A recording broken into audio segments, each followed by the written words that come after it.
strong.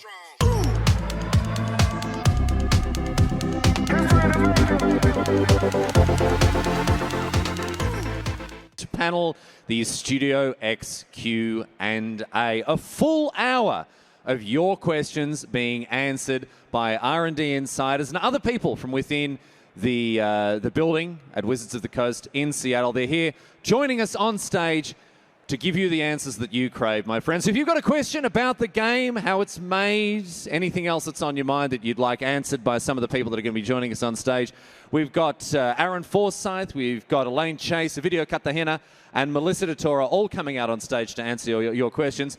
But before they arrive, I'd like you to join me in welcoming your host for this panel from Magic Social and Community Team. It is Trick Jarrett, everyone.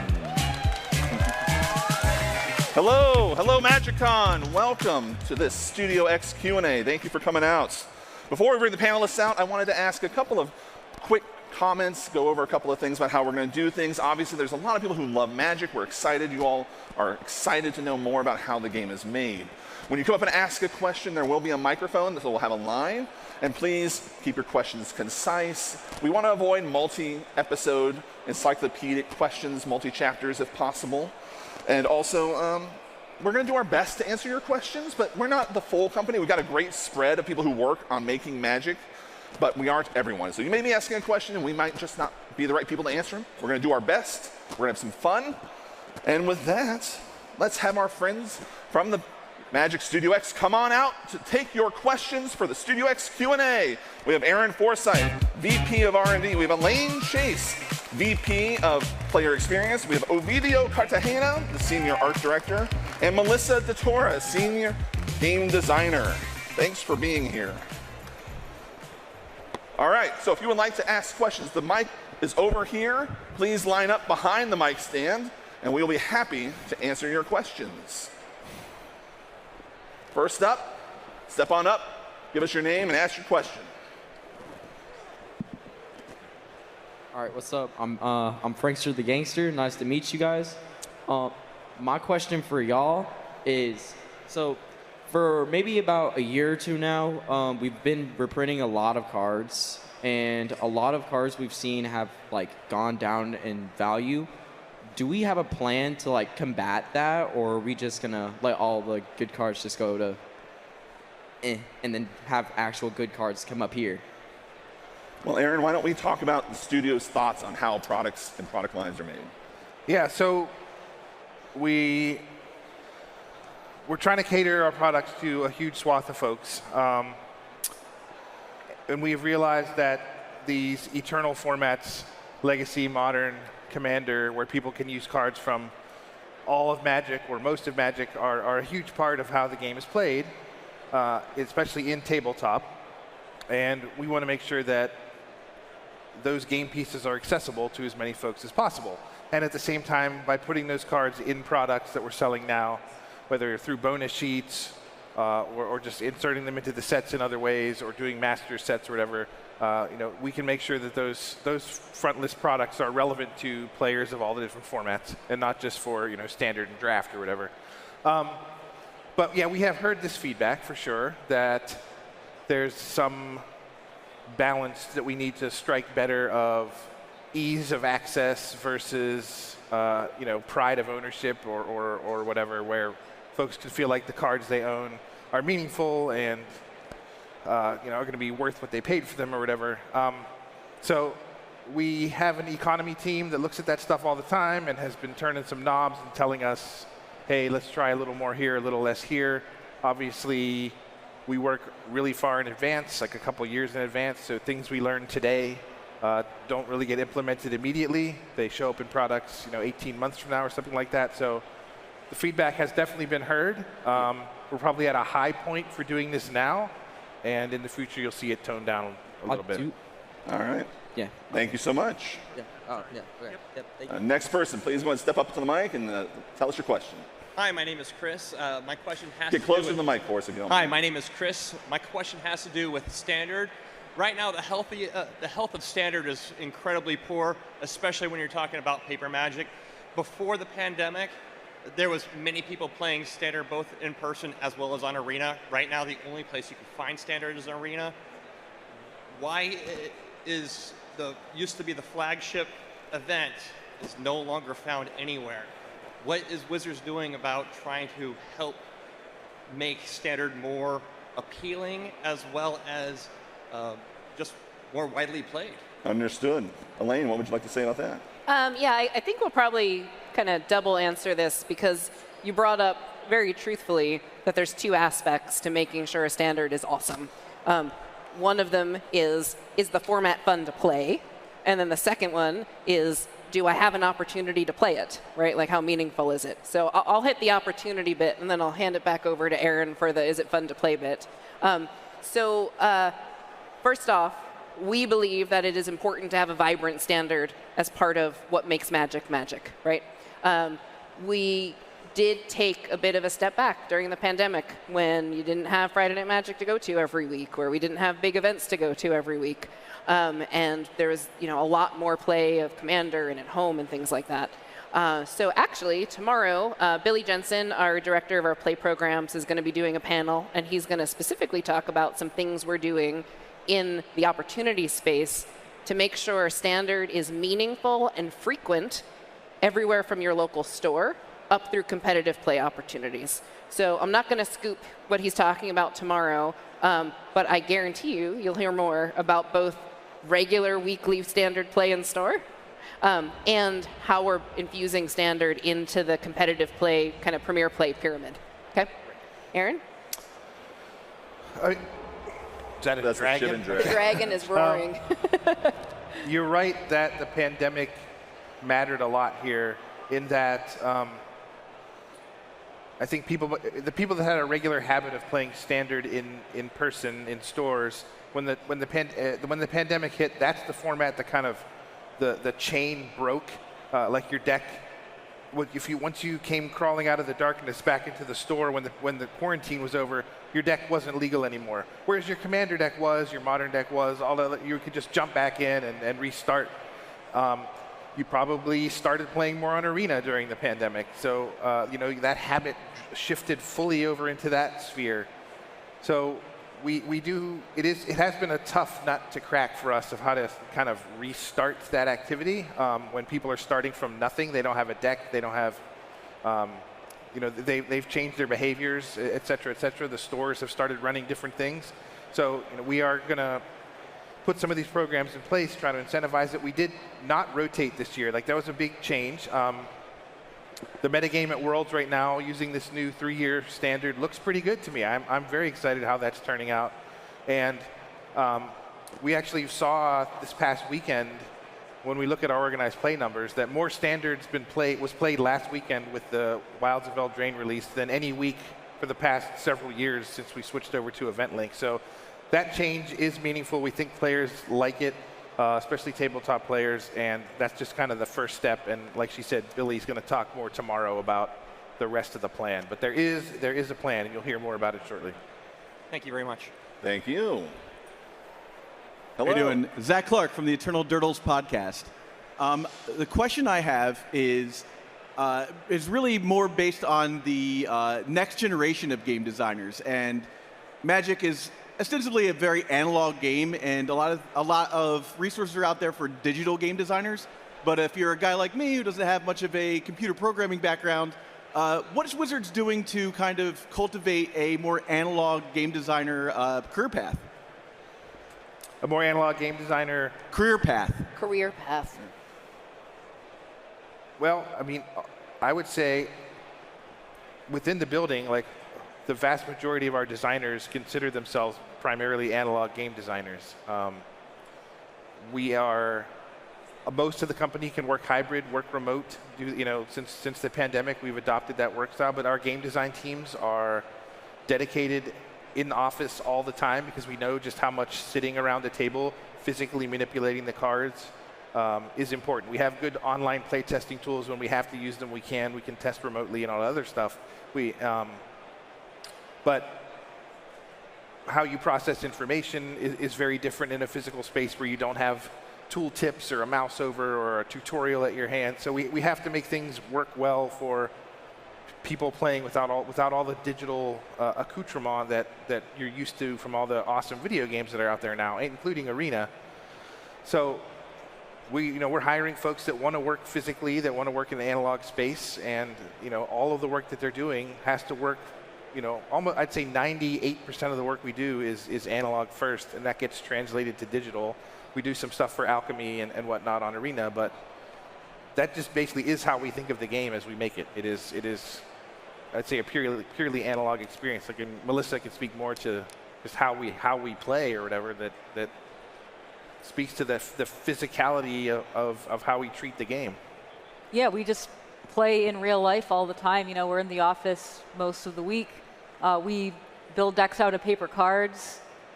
We play with each other physically. I think it's really important to actually play paper games of Magic as opposed to games of digital Magic, so you can actually see the cards in play, kind of see oh, this is really hard to track. I can't do this anymore. This is too much material on the board, or this is too much complexity. So that's something that we really look for, which was really hard to do during the pandemic, specifically with something like the day-night mechanic, where we play tested that only online. So we didn't really get a good sense of how difficult this was to actually play in paper. So playing in real life is really important to us. Great. Thank you. Thank you so much. Before we take the next one from the line, we did solicit some questions online from the community. I wanted to go from one of those. Aaron, similar to that question, was the question submitted by a user named Umarali Fireseer, who asked, is there a possibility for players taking a hand in the design process in the future?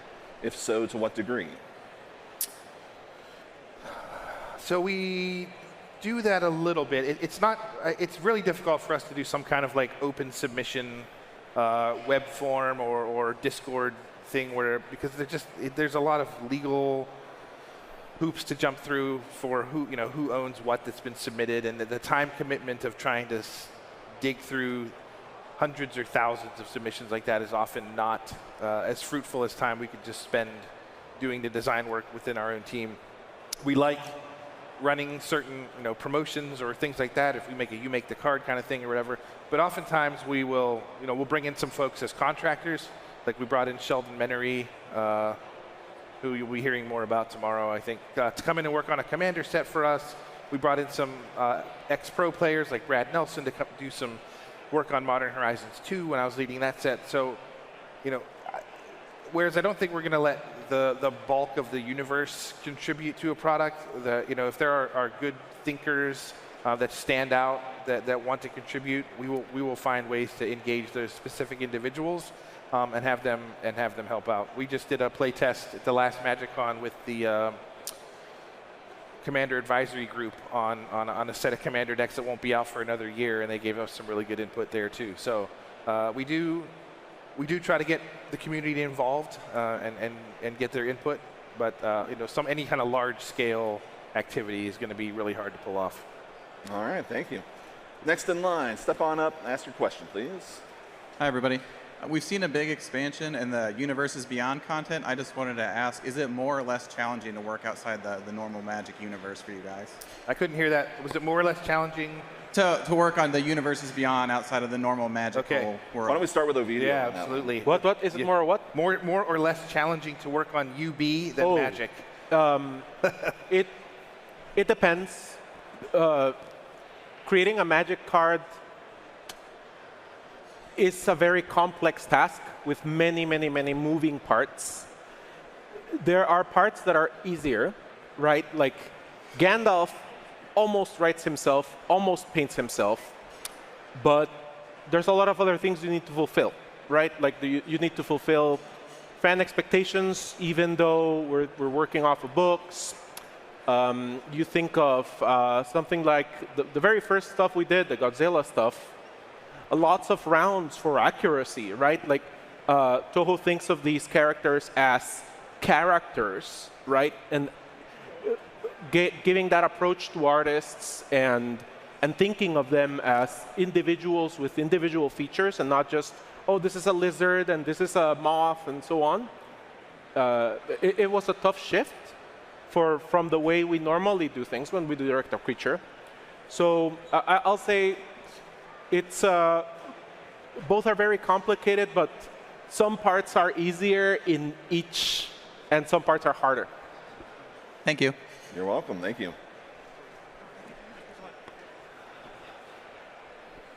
Hello, my name is Alex. I was interested with more and more products coming out with Commander deck-specific cards, with bespoke Universes Beyond cards like Street Fighter and things like that. It seems like the studio is churning through a lot more design space, and I wanted to see how the studio is handling like that kind of economy, in that making sure that the like amount of design space is still wide enough to make sure that Magic goes on for another 30 years. You're making sure we aren't over digging into the resource of design space. That's a great question, and I'd say kind of during the middle of my career, I was super paranoid about exactly that. Like, I don't want to do too much. I don't want to use too many new keywords in this set, because that's some finite resource that eventually we're going to reach the bottom of. But as we've broadened, the formats we're making cards for, as we've dipped into Universes Beyond, where like just the fact that we're putting some of these characters on cards makes them feel very different from mechanically similar cards that have a very different creative treatment. There's just a lot of axes that we have unlocked on how to make stuff cool and feel different and new, beyond just keywords or game mechanics, for sure. And we can go back and tune things, and this one's kind of like this other mechanic from 8 years ago, but so many people don't remember that one from 8 years ago, or people that do are happy to see us bring it back. So everything doesn't have to be reinventing the wheel. Just we're creating more and more tools every time we make a new set that we can go back and pick the best ones from to combine into something new. And the more I think about it, the plan all along was to be able to do this forever. And if there's infinite content, if I thought there's infinite content at a slower pace, there should still be infinite content at a quicker pace. So I personally have grown to believe that whatever pace we are asked to produce content at, given that the team has grown, like we have tons and tons of game designers, art directors, my team has grown to embrace this new paradigm of how much stuff we're making. And they're doing an awesome job, and I believe there's no limit to the new cool stuff we can come up with. Thank you. Yeah, great. I'm going to go to another online question for a moment, and I'm actually going to ask Melissa this one. This comes from a user named YellowPie. Do you ever burn out or run into designer's block? And if so, how do you recover from it working on design? Good question. So for me, I don't really run into that very often, and because we're just doing so many different things, and everything is very different from the next. Like Universes Beyond is super different, super challenging, and there's always a new problem to solve. So I don't often get the designer's block, but people on my team often do. And one thing that I do to combat that is I do read a lot of social media posts, Reddit, listen to podcasts, and get a bunch of ideas from the community. So your feedback really does matter, is the point I'm trying to make here. And just think about, what do these players want? Like, what are some cool new decks that they're building, and like, what kinds of cards do they want for their decks? So we're always looking for ideas like that. Great, thank you. Next in line, come on down. Hello. Pioneer is my favorite format, and one of the key things that me and all my other friends that love Pioneer is that it has that standard, I guess, like floodgate. Everything through Pioneer has to come through standard, and a big concern is that down the line there will eventually be Pioneer Horizons. I love Modern Horizons, but I do really enjoy the fact that Pioneer at its current stage only has standard as its entry method. Have there been any discussion, or what are y'all's opinions on that, of keeping Pioneer as the cards have to go through standard to get into Pioneer? That is currently a delimiter that we enjoy and plan on maintaining. We have another Modern Horizons set coming out next year. We've talked about ones further beyond that for sure. As long as we can keep doing it that way, that's how we're going to do it. I don't know if that means for 20 more years or whatever. At some point, you know, Modern will be full of just like the format will be incredibly powerful. There won't be a lot more designs that can be accommodated by the way the format's set up. That could be a 10 years from now, it could be 50 years from now, I don't know. But we have talked about like what the pivot point would be where Pioneer would then graduate into the space that Modern used to occupy, and maybe we'd make another format that's the most recent 8 years of cards. So I mean, I do think there's a really slow tectonic movement of the position that these formats occupy. Like they're not all going to be exactly where they are now forever, but it will be. We will manage it slowly and cautiously. But so I'm not going to say no, that'll never happen. But I mean, it is off the horizon for a good long ways yet. Awesome. Thank y'all. Yeah. Thank you.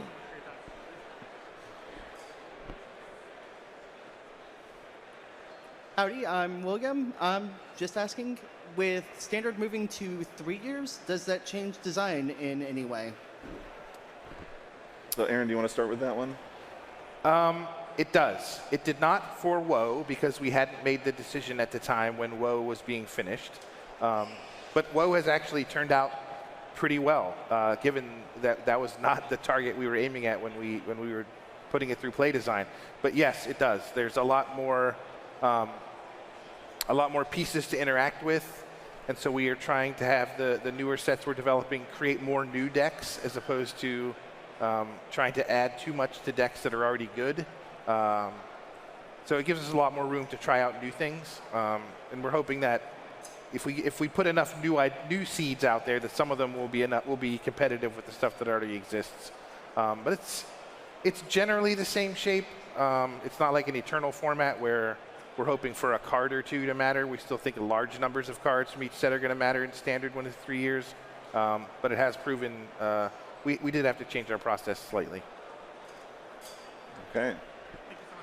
Thank you very much. Come on down. Next person in line.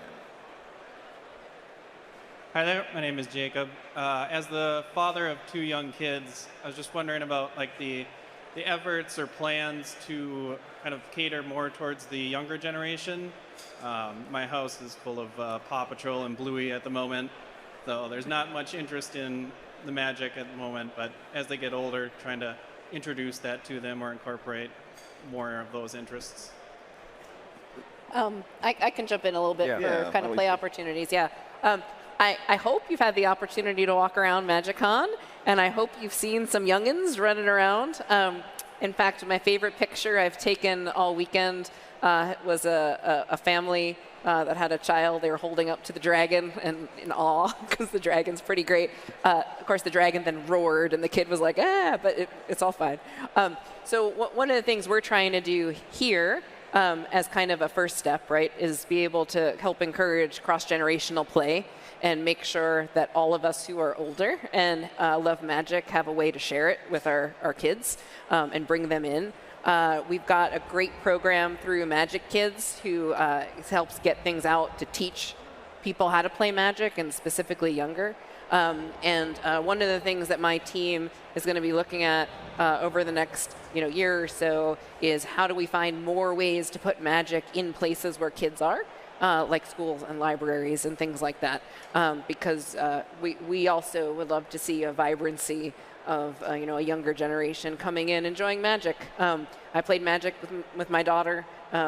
There's many parents at Wizards who play Magic with their kids, and we kind of feel that same way. From like an aesthetic standpoint, I don't think we're going to go all the way to Paw Patrol, like with any of our Universes Beyond stuff, anything like that. I mean, it is kind of fascinating to think about some of these other huge properties, like say DC Comics, where they can have a movie like The Joker, and in the same, not the same canon, but the same IP, they have like Teen Titans Go or something like a cartoon that's for like 6-year-olds. Do I think Magic could eventually have that entire gradient of stuff? I do. I don't think we're there yet.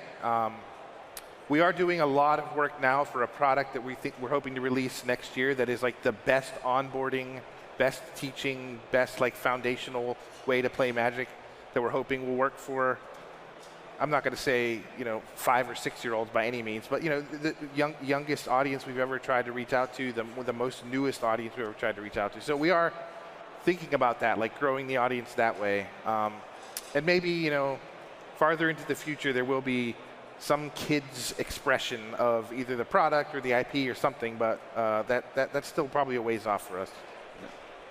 Great. Thank you. Thank you. Ovidio, I'm actually going to give you an online question real quick, and it's from me, which is I have a cousin who's actually an aspiring artist. He's still in high school. What advice do you have for him as well as any other young aspiring Magic artist? So the first advice I have for anyone who wants to become an artist, the first one, is don't listen to the haters. Focus on getting good. Yep.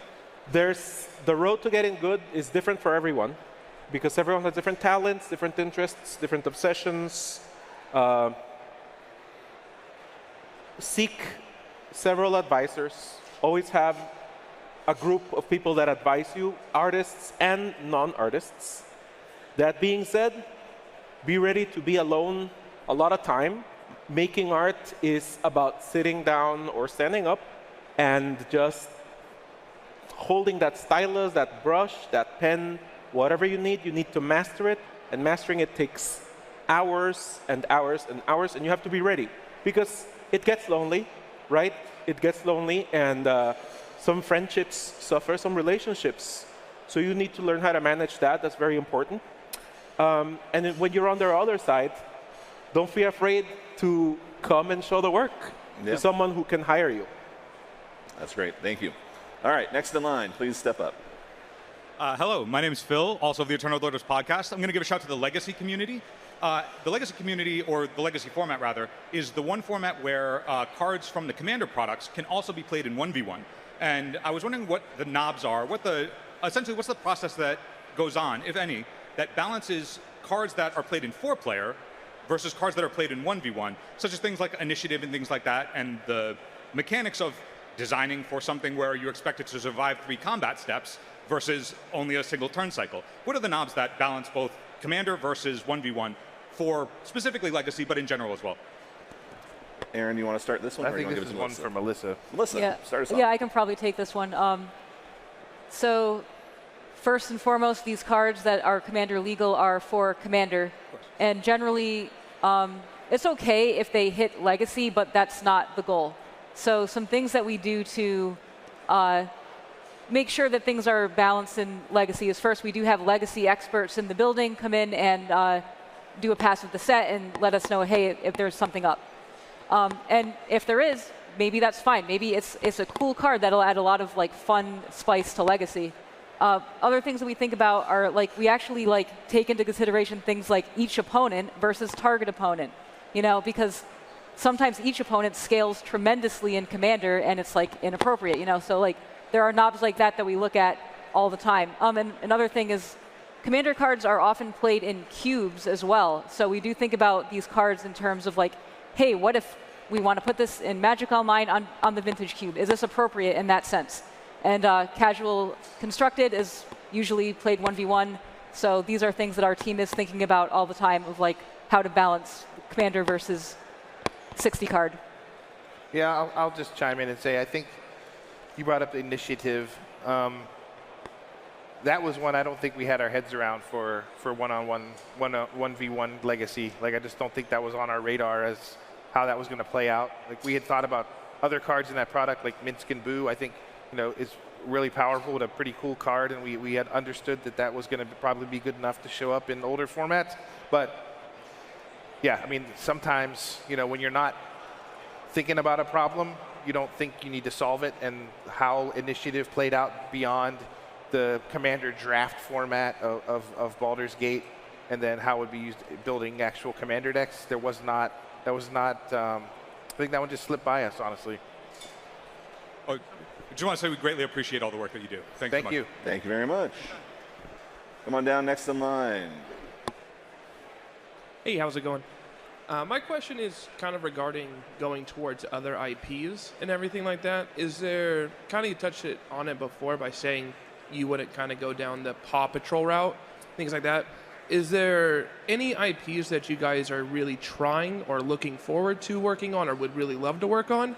And also, do you guys have in mind, where do you draw the line of this just wouldn't work?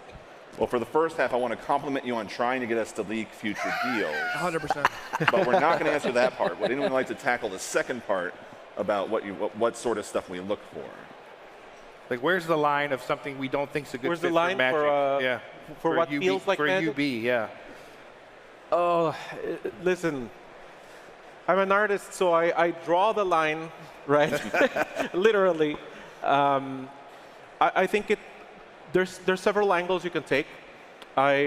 It's very hard for me to say this is where we're just not, like, we've done a lot of things and they end up working pretty nice, even against my expectations. There's a lot of stuff that I'm very surprised by the work people are doing. It's, I can't tell you that the experiences I've had throughout the sets I've done have opened my mind to what is possible in Magic. And what that means is I hope fans feel the same, because there's a lot of cool stuff coming, stuff I've never seen before, and ways that we can understand Magic that we didn't thought were possible. Yep. Yeah, I was one of the kind of originators of the whole Universes Beyond idea, and when I first pitched it, I had a line.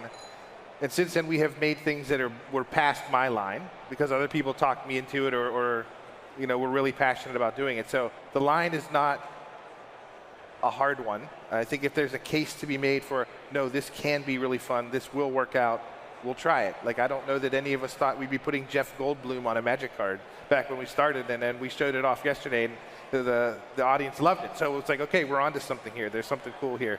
And as far as is there stuff we want to do, yes, there is. The future is very exciting for Universes Beyond. That's all I'll tell you. Perfect. Thank you. Thank you. Next up, let's hear what you got to say. Hello, my name is Kendall. My question is kind of generally along the lines of power creep. Like, do you guys have a way that you measure that, or how much do you think about that when you're designing a new set? Just something along that line. Yeah, what can we talk about? How do you think about it? How does that influence your design space? Sure. Sure. Let's see where to begin with this one. We do think about power creep a lot. So what I do is, so I primarily make cards for Commander these days. So there's a lot of old cards from the past that I compare cards to all the time. So some things that I ask myself when I'm looking at a card that is power creeped is, what is the card that this is compared to? Is it a card that people like? Is it a card that people really hate? Like, if they hate it, we generally don't want to power creep on it, because then it's going to result in a card that nobody likes. Is it a card that is like popular, or if it's like a really cool card but maybe not that popular, maybe the card needs to be power crept a little bit. So, I just go through, make a lot of comparisons, look at historical examples, and just ask myself, is the card fun? But we are also very mindful of power creep, and we don't want to creep too hard. So we find the line, and we might go a little bit past the line, but definitely not far past the line, because we are trying to make Magic forever. So we do need to keep power creep in mind, otherwise the game is going to get out of hand. Yeah, obviously we like I said earlier, we want to do this forever, and if we were power creeping at some ridiculous rate, we would run out of stuff to make. I'll talk about Ragavan, just because I worked on Modern Horizons 2, and what the impetus for making that card in the first place was. Power creeping on things that people don't play, I feel like is very in bounds. If it's an effect or a card is just not played in any format, why not try to make a slightly better version of it to try to open up that space for something that people will put in their decks? There were no 1-mana 2/1s in red that were good enough to play in Modern when we were working on Modern Horizons 2. That was just not a there were, Satyr, Fire Drinker, whatever, you list them off. None of those cards was getting played. So it's like we need to make one better than those if we want that kind of card to show up. Ragavan probably went a half step beyond what it needed to, but the impetus was like, I would like people to have little red aggressive creature that they can play that's worth playing, given Red and 6 exists, given Lava Dart exists, given Plague Engineer, whatever, all these very hostile to 1 toughness creatures cards, so we needed to make a 1 toughness creature a lot more powerful than it would have been previously. So another recent example is like there's an instant speed divination in Wilds of Eldraine that people decided to tweet about for a day.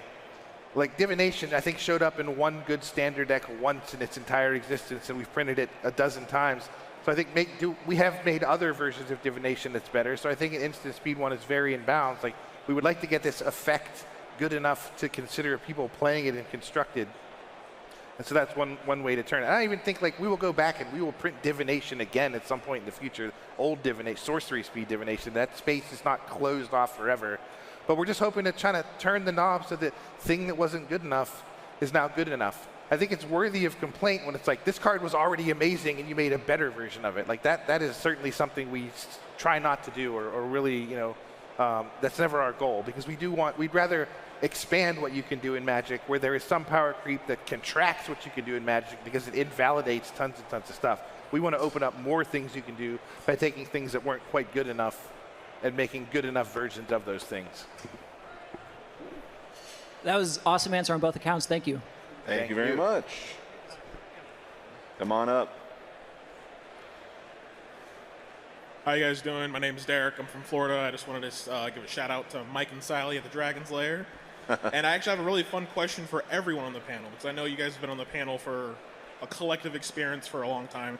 So my question is for each of you, what's your favorite card you had a hand in designing? Okay. Like of all time. Who would like to start this one off? I can start. Melissa, get us started. All right. So mine is Tovolar from Midnight Hunt, and the reason why I picked this one is because players have been asking for a werewolf commander, and last time we gave them a not very powerful one, and nobody liked it. So I wanted to make sure that when we were making Tovolar that we delivered on a werewolf commander that people wanted to play. So for this process, I built a werewolf commander deck and play tested it until I figured out what is the design that players are going to be excited for, and then now we have Tovolar. So I don't get to design a ton of cards, right? But I get to do proposals, and actually, it's good that you asked that today and not maybe a year ago, because today I can say my favorite card that I had a hand in the design, a soft hand, was the Watley card we previewed yesterday, the double-sided Watley Saga, because that's something that Miguel and I were talking about. We're saying, no, this needs to be very flavorful, and we saw what was done with the Praetors, so we wanted to give that to Watley as a poet. It felt very flavorful and just really resonant with the character, and it gave us the chance to put a lot of cool imagery in there. Elaine? I'm going to talk about, I was on the original Kamigawa design team, and that set was extraordinarily challenging because we were coming off of some broken sets before it, and so our power level had to be pretty tightly constrained.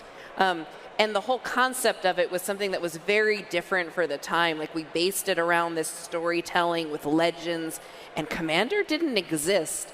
So who cared about all this stuff, right? Like, it was a very interesting and challenging design. And we had actually gone back to the drawing board like completely, like multiple times. And we hit some point in the design where we're like, okay, look, like we see how all these legends interact with each other. We see how this is coming together. But like what we were missing was like these just like star players that, like, regardless of everything else, we thought players would just love and make an impact.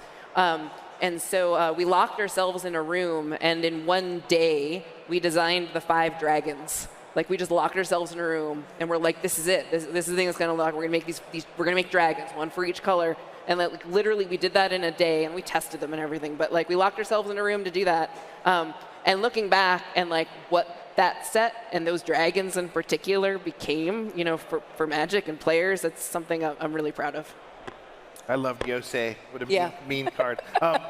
You asked me this question. I would answer this question, differently every week. But I'll say right now, I guess Grist the Hunger Tide from Modern Horizons 2 is a card that line of text of like, this is a 1/1 creature in every zone other than the battlefield, took a lot of convincing of the rules team and even the commander rules committee that this was worth putting on a card because it was so strange. But it's worked exactly as I'd hoped. Like that matters, and like people are comboing it with cards that like Ether Vial or Collected Company or whatever that cares about as a creature, and you get a Planeswalker that way. And it was very flavorful for the character that was just made out of insects. I thought it was really clever, and it turned out exactly as I'd hoped. And I'm sure Trick has an answer for this one too.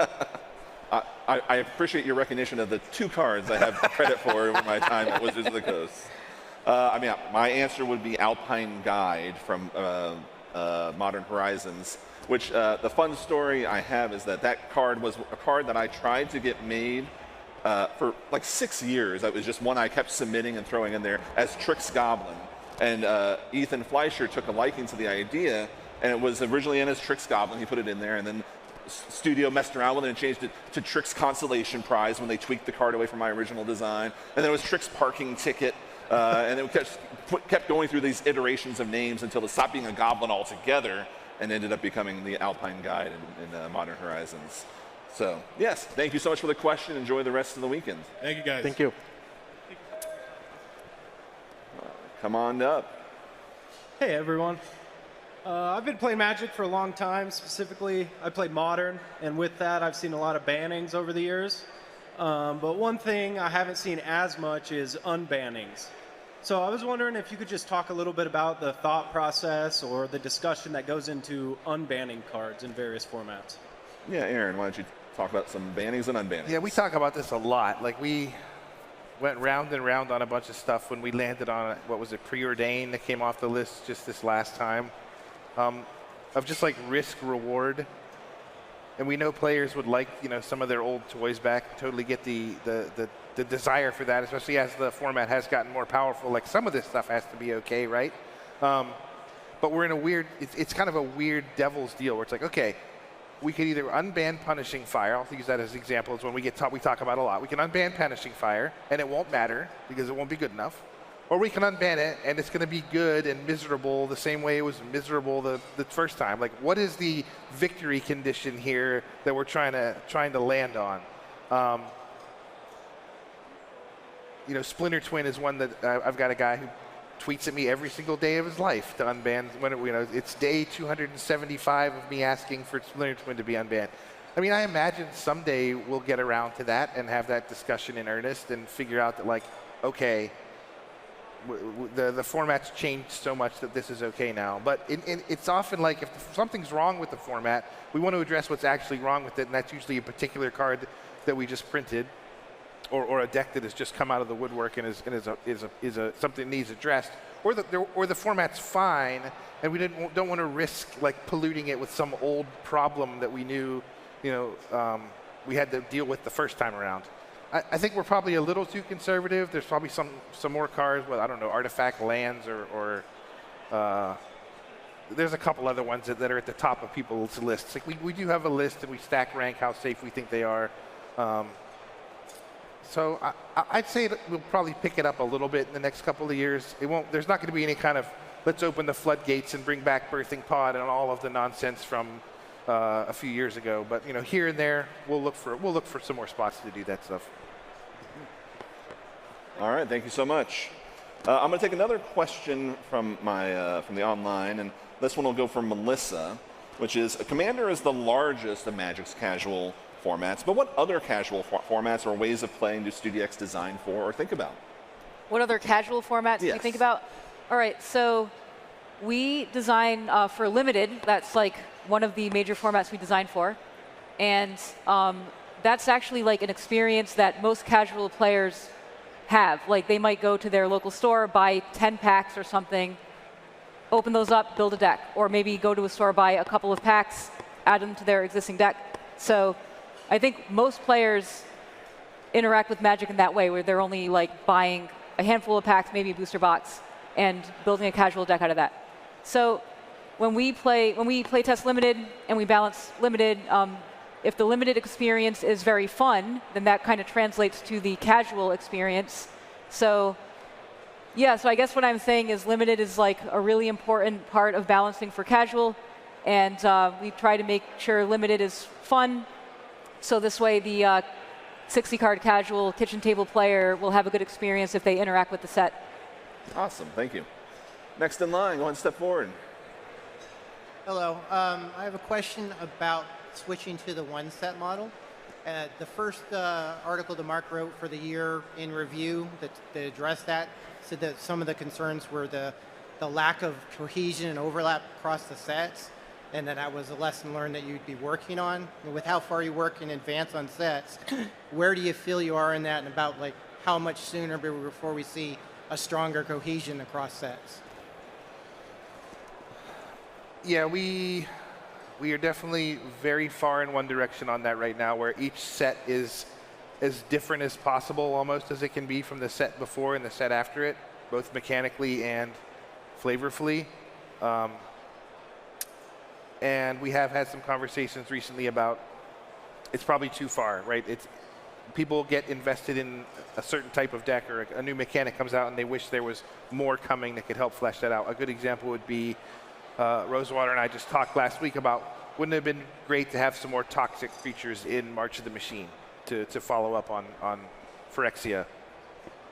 So I think there's ways to get all of the good stuff of like a new world and a new creative and a new cast of characters, and keep some mechanical through lines from either the previous set or the two sets before or something like that, where it's not just literally a brand new crazy thing every single time, because I do think Magic's more fun when your cards do combine and work together in cool ways. And so definitely on our minds.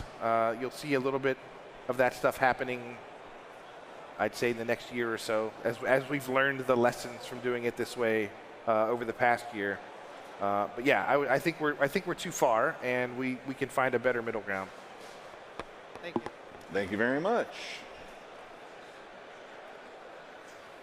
Well, while we think of that, Elaine, I wanted to ask you, I introduced you as the VP of Player Experience. Can you just give us a general idea of what that, I mean, you've talked a lot about store play and interacting with the fans, but what does your job actually encompass as that role? Yeah, so the way I like to phrase it, I don't even know if Aaron's heard me say this, but the way I like to phrase it is Aaron's in charge of the magic, and I'm in charge of the gathering. Right, there you go, that works. So my team put on this show, so I hope you're enjoying yourself. All right, good, thank you. So the kind of the heart of my team is based off of what was previously the organized play team or the esports team, and what we really do is try to help people find their gatherings. Like, that is what our mission is. And so that expands everything from how do we bring new people into the fold. I talked about school programs and things like that before. How do we make sure that your local game store is like a cornerstone of your Magic experience in for you and your local community there? How do we make sure that we have opportunities for players around the world to take that first step for aspiration of really challenging themselves up that competitive play ladder? And how do we make sure that we reach people who don't want to play competitively or 1v1, who really see Magic as a way to hang out with a group of friends, whether that's at a store or at home or in a restaurant or whatever, at IHOP maybe, if you stop by the IHOP booth down there. And it's really about Magic means different things to different people, and how can we make sure that however you want to enjoy Magic, there is a place for you to gather and a community for you to be a part of. That's great. Thank you so much. Go ahead. Next in line. Oh my God, I love that answer. I kind of want to ask a different question now. Can I come back around to follow up with the question later? Yeah. Sweet. Okay. Hi. I'm Maurice, and I have a bit of an industry question for you. So I'm a product designer at geocaching. And geocaching is a real-life treasure hunting game. And my game, like yours, is very tactile. It's analog, it's physical. It's really hard to just get some play testers sometimes, right? Just recruiting and getting the right people in the room and scheduling. And I kind of want to follow up on what you said before, where after the pandemic, you had to figure out how to do that in a digital environment. So I'd like to ask you, like, what tools or methods or processes do you use in your team to make that easier? So when the pandemic hit us, we were pretty blindsided by that. And we were using like really archaic, terrible, frankly, playtesting tools. We had people trying to cobble stuff together.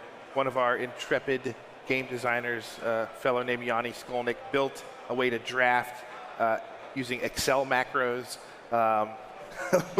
where you'd have tabs for each player at the bottom of the spreadsheet, and if I picked the card, it would then populate your spreadsheet with what was left in the pack.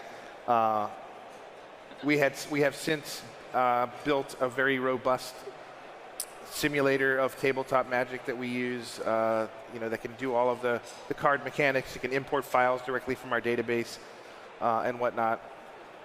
But we still struggle. There are people that still work remotely, and they're like, how can we contribute? There was even a point where we were playing Commander on PowerPoint or something like that, right? Everyone had their own, like we had a shared PowerPoint document that you would drag card images onto. So there was a lot of scrappiness during the pandemic, a lot of trial and error that eventually led us to good tools that, funny enough, we don't need as much right now, but we're ready for the next virus, whenever that comes around, to make Magic the way we want to. No, no, we don't want that. We don't want that. But yeah, like I said earlier, it has just been a kind of a tenet of our team that we need to be replicating the player experience as much as possible, being face-to-face, interacting, seeing how people react physically to the cards we're playing, seeing what it's like physically to have to track all of the information that we're expecting you to do in the game. And that's the only way we know we're going to keep making it feel authentic. That we could be working remotely, we could be working digitally, but that's just not what we expect our consumers to do. So we're not going to do it ourselves either. Awesome. Cool. Thanks. Yeah. Thank you so much. I enjoy geocaching, by the way. It's a lot of fun. Hi. First, I want to say thank you all so much for all the incredible work you do on the best game ever made. And secondly, I wanted to say, do you have any advice for people who are trying to get into game design? And also, how did you find yourselves at Studio X? Yeah, we touched on this slightly a little bit earlier, Aaron, but why don't you talk about some advice for getting into game design? Yeah, there's a couple. I mean, we have internships that we're hiring in, students from actual game design programs in local universities and whatnot. Some of those have turned out into full-time employees that are on my team. That's kind of the most, what I'd say, traditional, how you'd expect to become a game designer. Honestly, though, 90% of the people on my team, that is not the path they took. I personally didn't take that path. My degree is in chemistry. I did not expect to be doing this when I was a younger man. But when you fall in love with Magic, there's a lot of ways to get noticed, writing stuff on the internet, creating content. Even some social media posts. We've looked into some people who just write very intelligent social media posts about some of our limited formats or whatever, and reached out to them about, hey, would you consider applying for jobs here or whatever. We have the Great Designer Search, where we will solicit submissions from fans to try to run them through a ringer and see which ones can make it through the gauntlet of design challenges. So we've probably got a half dozen people in the building that came through that way. And then the last one is just, if you can get in the building at all, whether you're working in fraud or customer service or technology or whatever, come on by the studio. You can chip in. You can get into some play tests. We'll put you on a commander team. We'll put you on a set team to help out if you've got a few extra hours during the week. And that's how I was hired in as a web content creator. I was not a game designer when I got to Wizards, and I made my way into the studio that way. We're looking for passion and talent everywhere it exists. But you have to kind of stand out somehow from the crowd. There's this building is full of thousands of people that love Magic. Like, why are you the one we want to bring into the building? But yeah, there's many varied paths to get into game design. Hey, Trick, do you want us to kind of talk about how we got into into Wizards, or How I got into Wizards? no? How do you want us to talk about Yeah, how we got please. into Wizards? Okay. Sure. So I'm gonna kind of lean from there and talk about something you said earlier, which Yeah. is a little bit of like, whatever it is you want to do, like just do it. Like that's the baseline kind of career advice I give to anybody who's looking to be anything. Like if you want to design cards, design cards. If you want to be an artist, draw. If you want, like whatever it is you want to do, like start doing it, because that's how you get better at it. And make sure you have people along with you on your journey who can give you feedback, which is exactly what you said before. But yeah, like the vast majority of people who work at, in the kinds of jobs you think you'd want to have here, like there wasn't a school for game design when I went to college. My degree is in elementary education. And I also studied theater. A lot of my play team has a theater background because, a lot of the things you do in theater helps put on a show like this. But like really, it's just, I got in because I played on a couple pro tours, but I was terrible at playing on a pro tour. But I was a really good judge and tournament organizer. And my first job at Wizards was just on the DCI helping to run tournaments because that's what I did in the public. And that's kind of how I got my way in.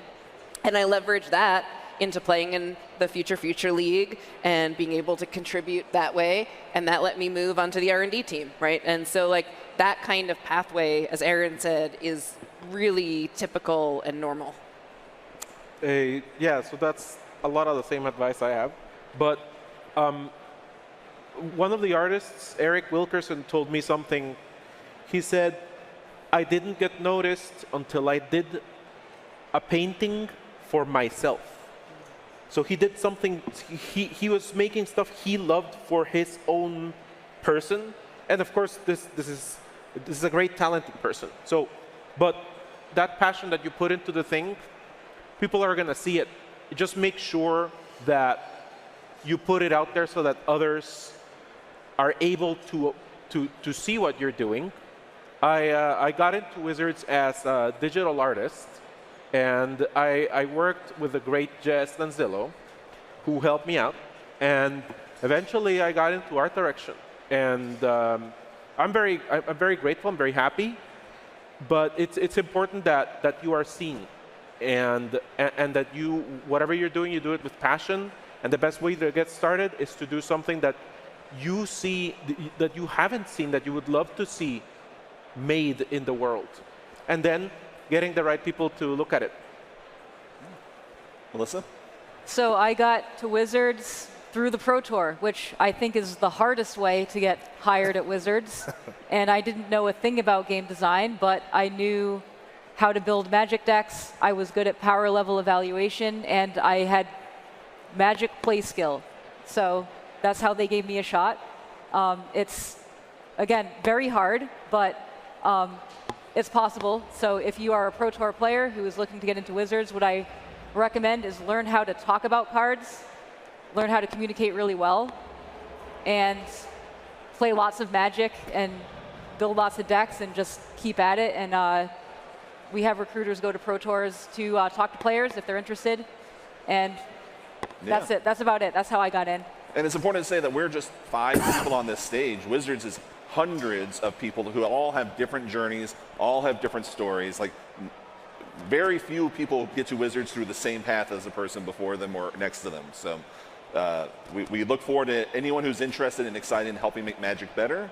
And that's the key to helping get inside the doors at Wizards. Thank you so much for your question. Thank you. We do have only a few minutes left. We're going to take a couple more questions, but I just want to manage expectations that we are starting to get close on time.